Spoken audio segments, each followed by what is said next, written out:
ഈ ആയത്ത് മക്കളെ കാണാതെ പഠിപ്പിക്കണം. ഇത് മക്കൾ ഇങ്ങനെ ചൊല്ലിവരും. അവര് വലിയ വലിയ ആളുകളായി മാറും, അവര് വലിയ വലിയ മുതലാളിമാരായി മാറും.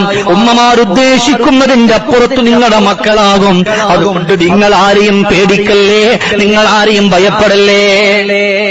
ഇല്ലേ, ഒരാള് നന്നാവുന്ന ഒരാൾക്ക് ഇഷ്ടമല്ല, അങ്ങനല്ലേ?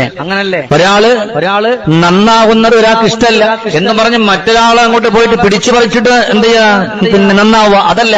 ഒരാളെ കയ്യിൽ നിന്ന് പിടിച്ചു പറിച്ച് നന്നാകരുത്. നമ്മൾ എന്താ ചെയ്യേണ്ടുന്നത്? നമ്മൾ സ്വന്തമായി നമ്മുടെ അധ്വാനം, നമ്മുടെ കഷ്ടപ്പാട്, നമ്മൾ വിളവെടുത്തോ, നമ്മൾ കൃഷി ഉണ്ടാക്കി, അല്ലെങ്കിൽ നമ്മൾ മറ്റുള്ള കച്ചവടം ചെയ്തു, ആ കച്ചവടങ്ങളിൽ നിന്നും നമ്മൾ ഉണ്ടാക്കി നമ്മൾ എന്ത് ചെയ്യുക, ലാഭം കൊയ്യുക. അതൊരു ബറക്കത്താണ്, അതൊരു സന്തോഷമാണ്. അതുകൊണ്ട് നിങ്ങൾ എപ്പോഴും ഈ ആയത്തോദണം, ഈ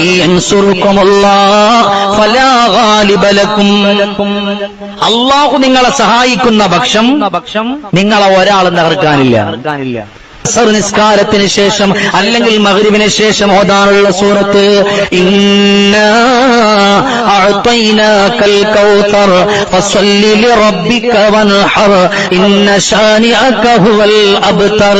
പരിശുദ്ധമായ സൂറത്തുൽ കൗസർ ഓതുക.